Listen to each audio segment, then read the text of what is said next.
Savitri is explaining to death about how things really are. The divine presence in everything. And now she's speaking about nature. What seems to us unconscious nature. What is she really doing?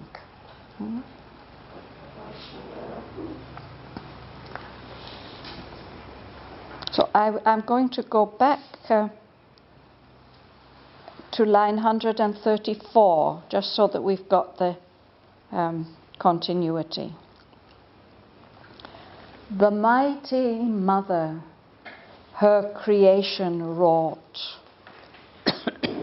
a huge caprice, self-bound by iron laws, and shut God into an enigmatic world. She lulled the omniscient into nescient sleep. Omnipotence on inertia's back she drove, trod perfectly with divine unconscious steps the enormous circle of her wonder works. Immortality assured itself by death. The Eternal's face was seen through drifts of time. His knowledge he disguised as ignorance. His good he sowed in evil's monstrous bed, made error a door by which truth could enter in. His plant of bliss watered with sorrow's tears. 1,000 aspects point back to the one. A dual nature covered the unique. In this meeting of the Eternal's mingling masks, this tangled dance of passionate contraries, locking like lovers in a forbidden embrace, the quarrel of their lost identity. Through this wrestle and wrangle of the extremes of power, Earth's million roads struggled towards deity. All stumbled on behind a stumbling guide. Yet every stumble is a needed pace on unknown routes to an unknowable goal. All blundered and straggled towards the one divine. As if transmuted by a Titan spell, the eternal powers assumed a dubious face. Idols of an oblique divinity, they wore the heads of animal or troll, assumed ears of the fawn, the satyr's hoof, or harbored the demoniac in their gaze. A crooked maze they made of thinking mind. They suffered a metamorphosis of the heart, admitting vacant revelers from the night into its sanctuary of delights, as in a Dionysian masquerade. On the highways, in the gardens of the world, they wallowed, oblivious of their divine parts, as drunkards of a dire Circean wine, or a child who sprawls and sports in nature's mire.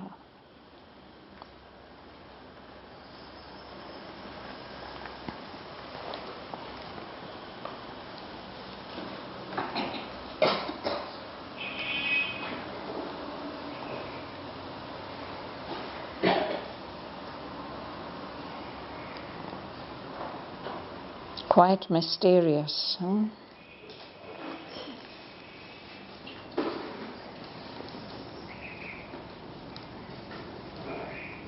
Who will start? Rosa? Immortality. 2 lines. Immortality assured itself by that the eternal space was seen through drifts of time. Yes. We noticed last time as we were reading many paradoxical statements, apparently contradictory statements, that are there to make us go beyond our normal ways of thinking and see things in a deeper way. So,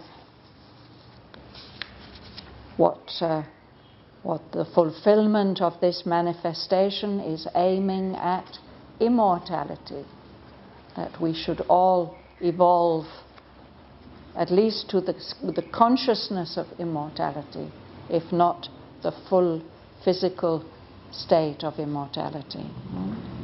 But this process takes place by death, by leaving this body because it's not responsive enough to the higher truth, and taking on another one again and again and again. Our immortality, our inner immortality, assures itself through this process of dying and being reborn. The Eternal's face was seen through drifts of time. There's a contradiction or an opposition between eternity and time. We think of eternity as being beyond time, but the Eternal expresses himself in many different forms and figures in time. I think on Sunday morning we were reading about the Eternal being timeless in the timeless, in time ever born. He's born again and again and again in all the forms of the universe. So we glimpse his face through these drifts, these clouds and veils of passing time. Anandi? His knowledge he disguised as ignorance. His good he showed in evil's monstrous birth, made a door by which truth could enter in. His plant of bliss watered his sorrow's tears. So the Supreme works through everything, no? He disguises his eternal omniscience in evolution, in the manifestation, in many forms of ignorance. But ignorant in many forms of ignorance. But there couldn't even be ignorance if there weren't the knowledge behind, disguised. No? Good. He is aiming only for the good for all, the best for all. But he finds ways to plant seeds of good in a bed, like a flower bed, that seems to be only full of evil. He can plant his seeds of good there. He can make error the way that we human beings, to err is human. We are making mistakes all the time because with our ignorant minds, we can't see things as they really are. So we don't know how to make right choices. So to err is human. But He, the Lord, makes error a door through which truth can enter in. Even through our mistakes, He leads us towards the truth, or allows the truth to come to us. And He's like a gardener nurturing this plant of bliss, of pure, unalloyed bliss. But to help it to grow, He waters it with our tears, the tears of sorrow.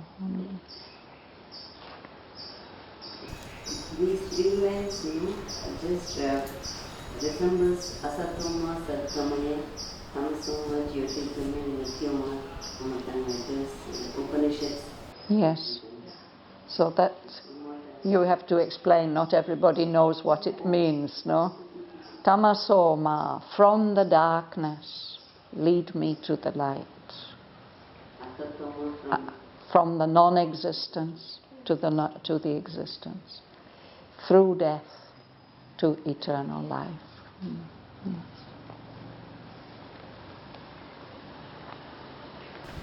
A thousand aspects point back to the one, a dual nature covered the unique. Yes. So the one is at the origin and end of everything, but He shows Himself in 1,000 aspects. Not only 1,000, many, many more. No? But we can glimpse Him through these many, many, many uncountable number of aspects. They all point back to the origin. And the unique, that soul, one, is covered up by a dual nature, a nature which deals with dualities, contradictions. The nature of our mind is such that we can hardly escape from dualities. If we say yes to one thing, we find that we're saying no to something else. Nature is dual in another way also. Nature is dual because there's this, we can say, lower, apparently unconscious nature, although it's as if this unconscious nature is being guided by a perfect consciousness. But there's also a divine nature which we're not so aware of.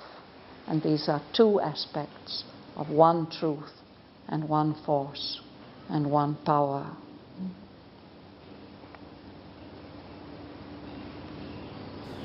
Shraddhavan, Yes. using this line, in this line, the He.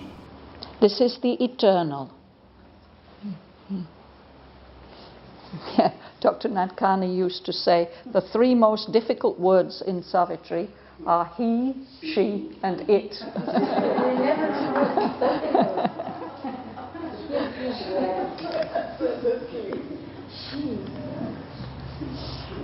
So you always have to look back a bit and find out.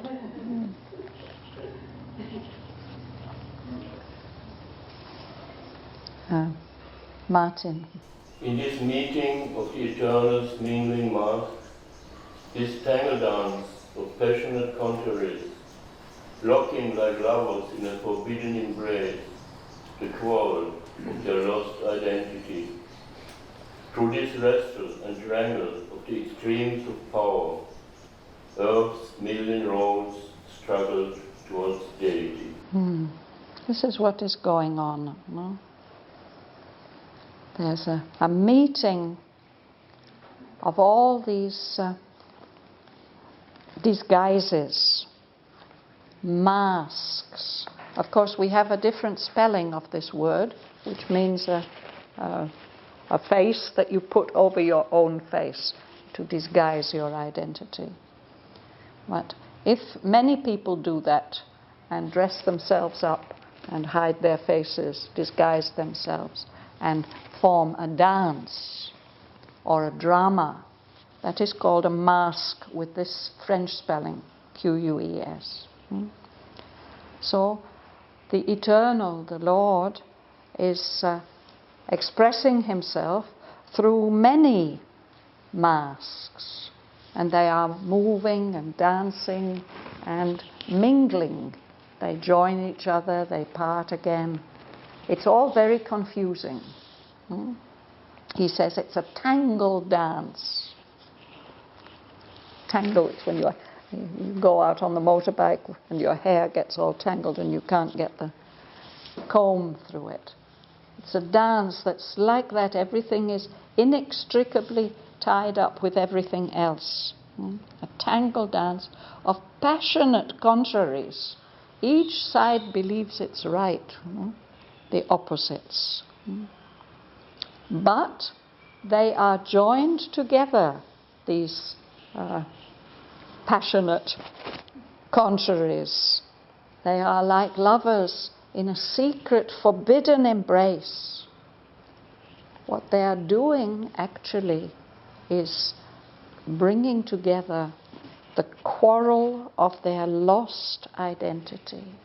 Actually, all these things are aspects of the One, and it's only because that knowledge of the One and that sense of the One has been lost that they quarrel and dispute, and each one wants to prevail over all the others.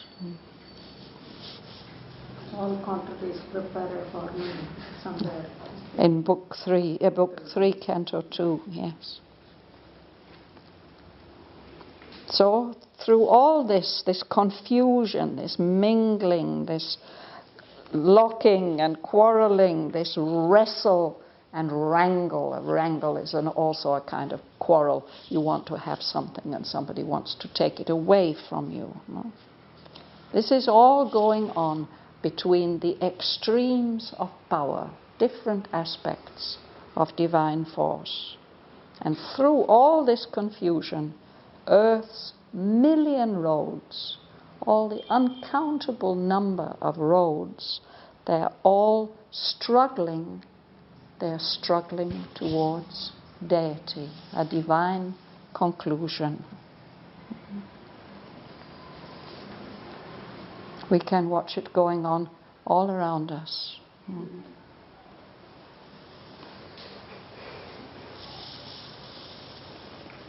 Ganga Lakshmi.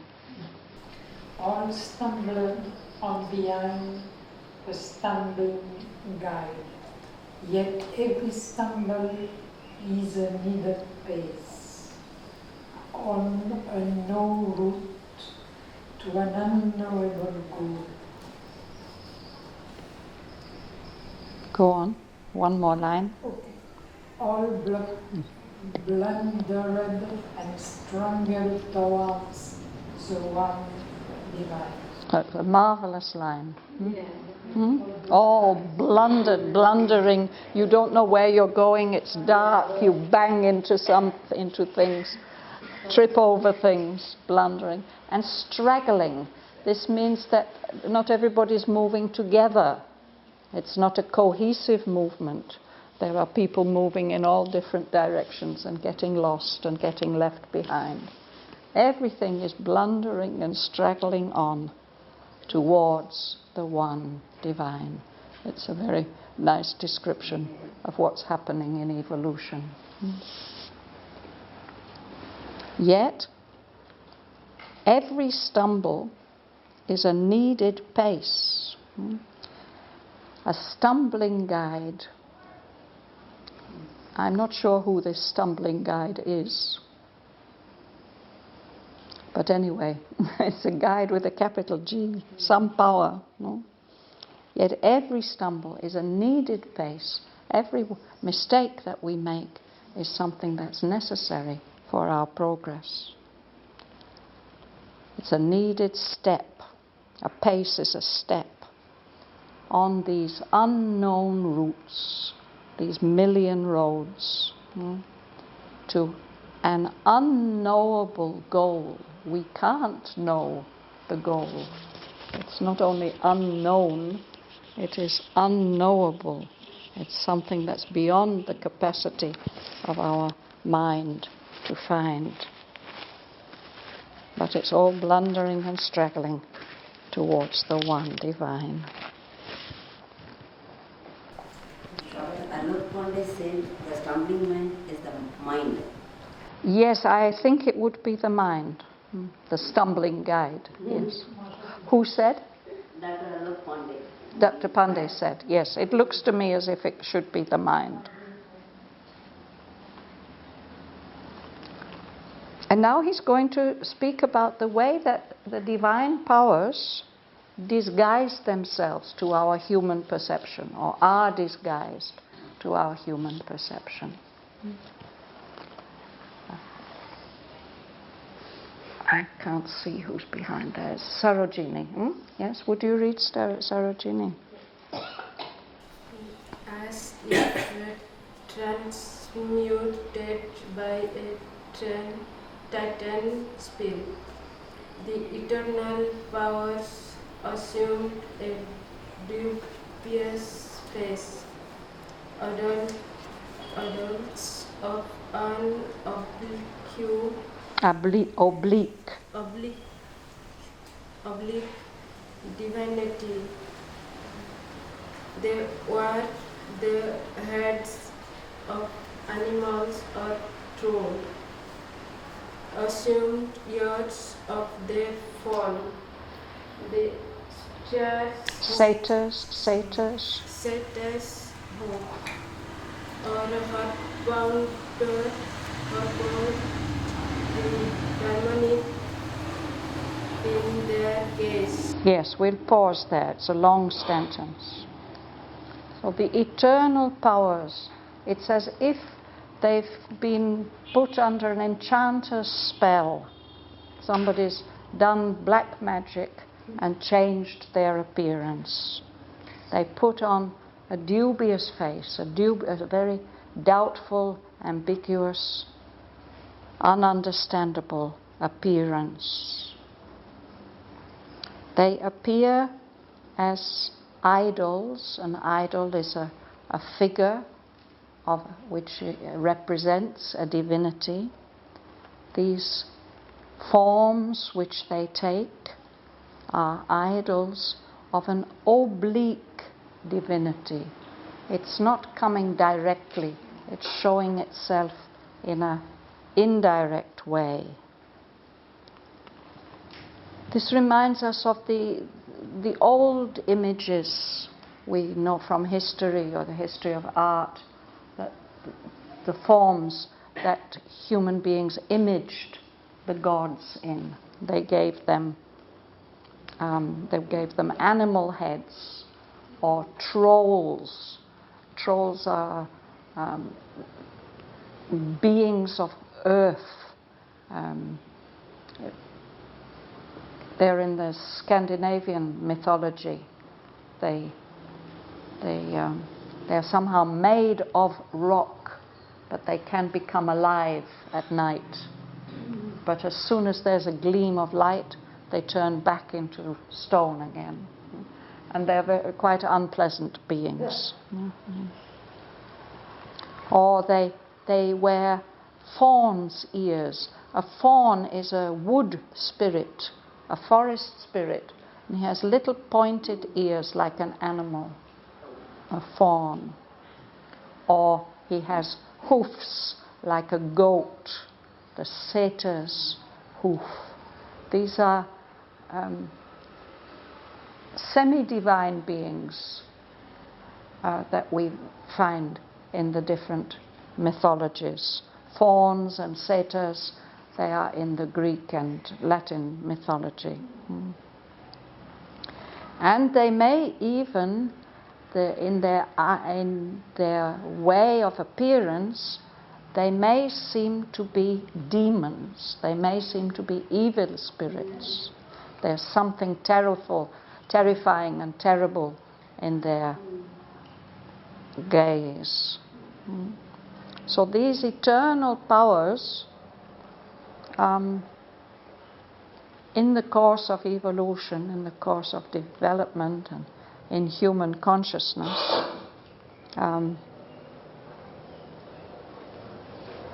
they appear not always divine. A crooked maze they made of thinking mind. They suffer a metamorphosis of the heart, admitting vacant revelers from the night into its sanctuary of delight, as in a Dionysian masquerade. So here we've got this mask again, masquerade, a procession of people who are disguised and dressed up. So they are eternal powers, but they are disguised. They've got on this dubious face, no? And they confuse us. They make our thinking mind, which is meant to be a light, they make it into a crooked maze. A maze is a kind of garden, actually, with hedges. The hedges are allowed to grow very tall so that you can't see where you're going. And between them run paths going in all directions. So just for fun, you are invited to enter into the maze and see if you can get to the center and get out again. And very often people get lost, and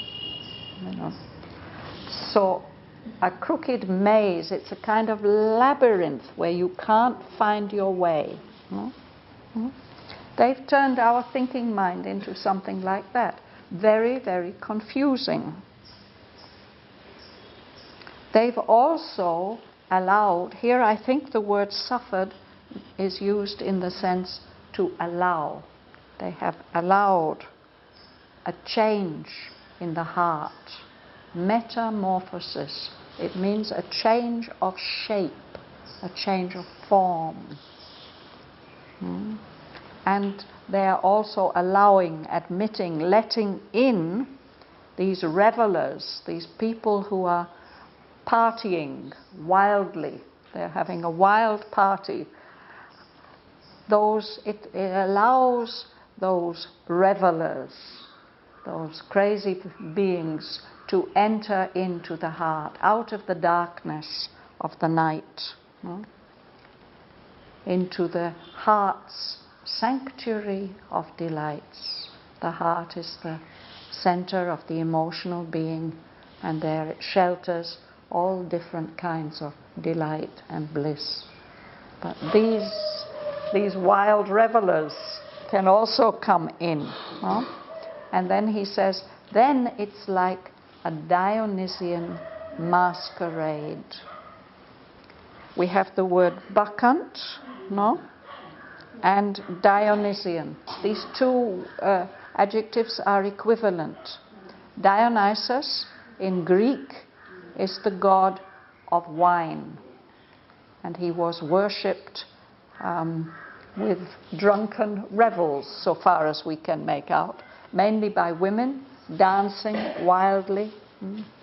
And the name of that same god in the Roman religion was Bacchus, the god of wine. So a bacchant is a female worshipper of that god. And the Greek word is a menad, the worshipper of Dionysus. That word also occurs in... So these are kinds of ecstatic religion which nowadays we don't approve of very much, but they have prevailed, and they have been ways of reaching to beyond normal states of intensity and even inspiration.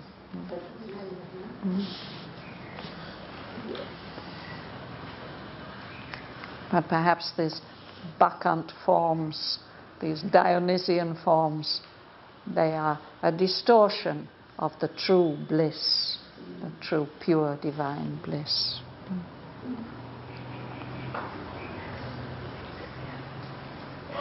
Sergei. On the highways and the gardens of the world, they wallowed oblivious of their divine paths, as drunkards of a dry season wine, or a child who sprawls and sports in nature's smile. Yes. So he says these powers are wandering about on the highways, in the gardens. They are wallowing.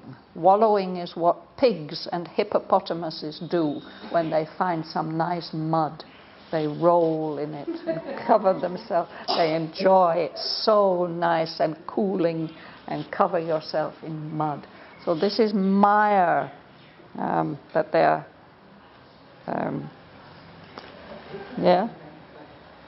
they're wallowing because they have forgotten their divinity, their divine parts.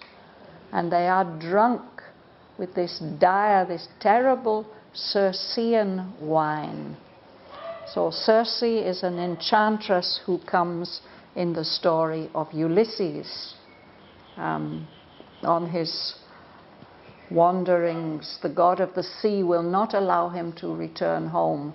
So he wanders for many years, and one of his adventures is to come to an island where it seems to be uninhabited. It seems to be a very delightful island. There are fragrances and beautiful sounds, and they've been at sea a long time. At least they would like to have some fresh water. So Ulysses sends a few scouts into the island to scout, to find out. But they don't come back. So then he sends some more, and they don't come back either. And finally, he has to go himself. And then he discovers that in the center of the island there's an open space where there's even a table. And on it are all kinds of absolutely tempting and delicious foods and fruits and drinks. This is the island of Circe. She's an enchantress. And this is how she catches people. She turns them into animals. All his sailors have been turned into animals. So Ulysses, he has to find the way to win her over, to gain power over her, so that he can get his sailors back and they can all go away safely, move on safely. So Circean wine, you drink it, it makes you think you're divine, but actually it's turned you into an animal. But then he says, or maybe another and better image of it is the way that a child, a small child, also throws himself into the mud and enjoys it, plays with that in nature's mud. There's a beautiful aphorism where he speaks about having seen a small child all cleaned and dressed up by his mother and adorned, and then that same child sprawling naked in the mud, and in both cases he saw utter purity. With the child who sprawls and sports in nature's mire, dirty mud. So he's been speaking about eternal powers. One of them is wisdom. Joel, would you read? Even wisdom, viewer of the rules of God, is a partner in the deep, disastrous game. Lost is the pilgrim's wallet and the scribble. She fails to read the map and watch the star. You can read the next two lines. A poor self-righteous virtue is her stock, and reason's pragmatic grope, or abstract sight, or the technique of a brief hour's success.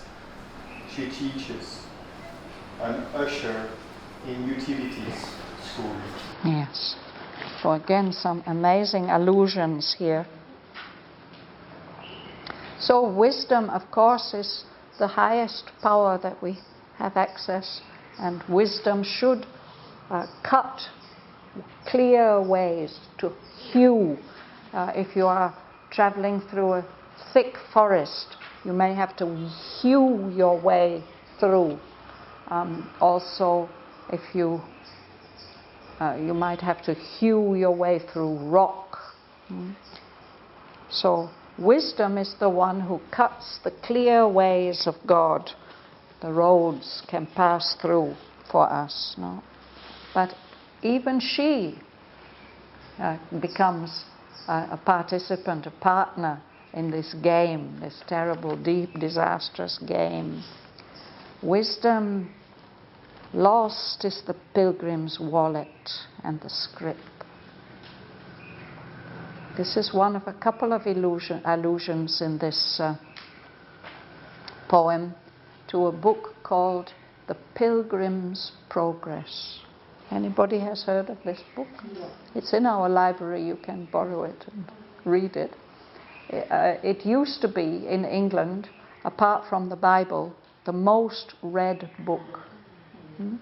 And it's the story of someone who becomes aware that he's sinful and ignorant and that he needs to be saved. And the story of his journey, his quest. And there's a beautiful incident that after passing through all kinds of trials and tribulations, he comes to a place of peace. And there he can stay, he's fed and cared for, and he's shown some deep inner truths. And when it's time for him to go on his journey, he's given a wallet, a bag with some provisions in it, something to eat and drink to keep him on the way, and a scrip, which is a map or a guidebook, perhaps, telling him what to look out for, where are the dangers, a guide. But further on his road, he falls asleep when he shouldn't have done. And then he wakes up and it's late in the day and he has to hurry, and he rushes off and he forgets the wallet and the scrip. And later on he has to go back and find them again. So it's like that. Wisdom has lost the proper sustenance and the proper guide. She fails to read the map. She fails to watch the guiding star. She gets lost. So what? So he lost the progress. Well, it was this too was a needed pace on the road. Every stumble is a needed pace. So it's a part of the story, and through it he progresses. No? But in this case, talking about wisdom, if wisdom loses the wallet and the scrip, if she fails to read the map, then a poor, self-righteous virtue is her stock. There are prescriptions for how to be good. And if you follow them, then you tend to believe that you are really good. You are self-righteous, and you look down on other people who are not following the same prescriptions. No? Poor, self-righteous virtue. You think you are virtuous and other people are not. And another thing, that is not really wisdom. That's a law or something that might be passed down, that this is the way to do it. Or reasons, pragmatic grope. Groping is when you can't see, it is dark and you have to feel your way. So our reason sometimes is like that. It's groping in the dark, and it's doing it by trial and error. It follows what works, what seems to be useful. Or abstract sight. There's a higher aspect of our reason which follows abstract thinking. If that gets divorced from reality, it's also not much help. So these are ways in which wisdom, which should be our guide and light, gets perverted and distorted. Or wisdom teaches us techniques for a brief hour's success, something that will work for a time. That's what she teaches. Or perhaps she's not even a proper teacher. She's just an usher. Long ago in schools, the teachers used to have a kind of assistant who kept order, made sure that people didn't disturb things, and did their homework properly. In utility school, so wisdom is not really giving the higher light which it should. It's just teaching you how not to get into trouble or how to have a brief hour's success. Talking about she, I'm a little surprised she is the wisdom. No? She is wisdom. Yeah, Sophia. Yeah.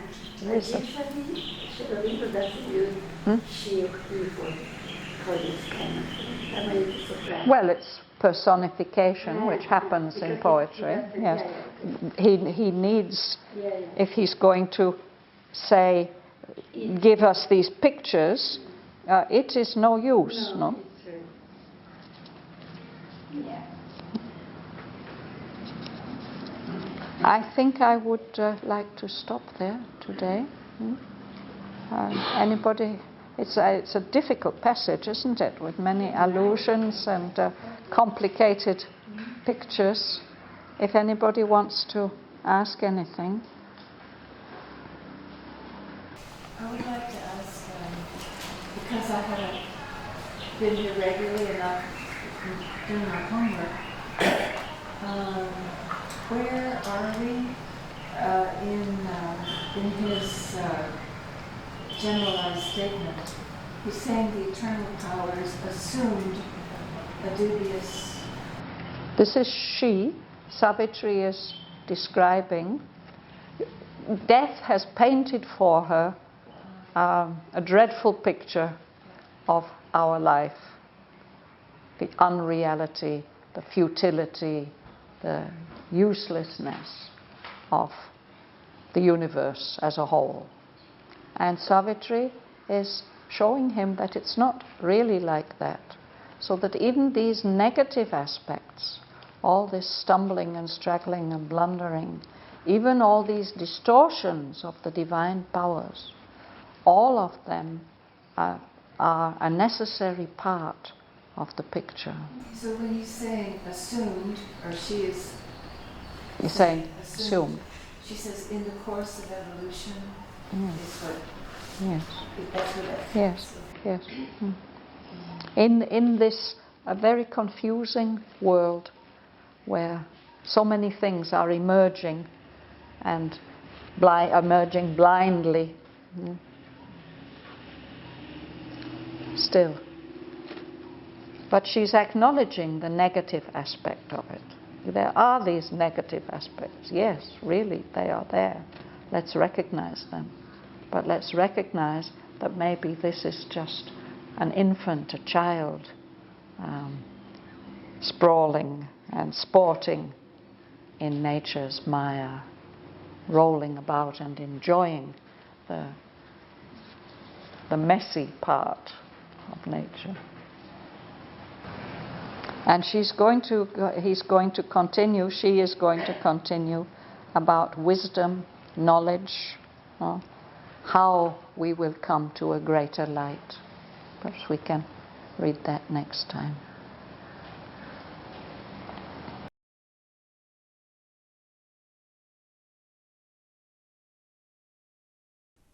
Immortality assured itself by death. The Eternal's face was seen through drifts of time. His knowledge, he disguised as ignorance. His good he sowed in evil's monstrous bed, made error a door by which truth could enter in. His plant of bliss watered with sorrow's tears. 1,000 aspects point back to the one. A dual nature covered the unique.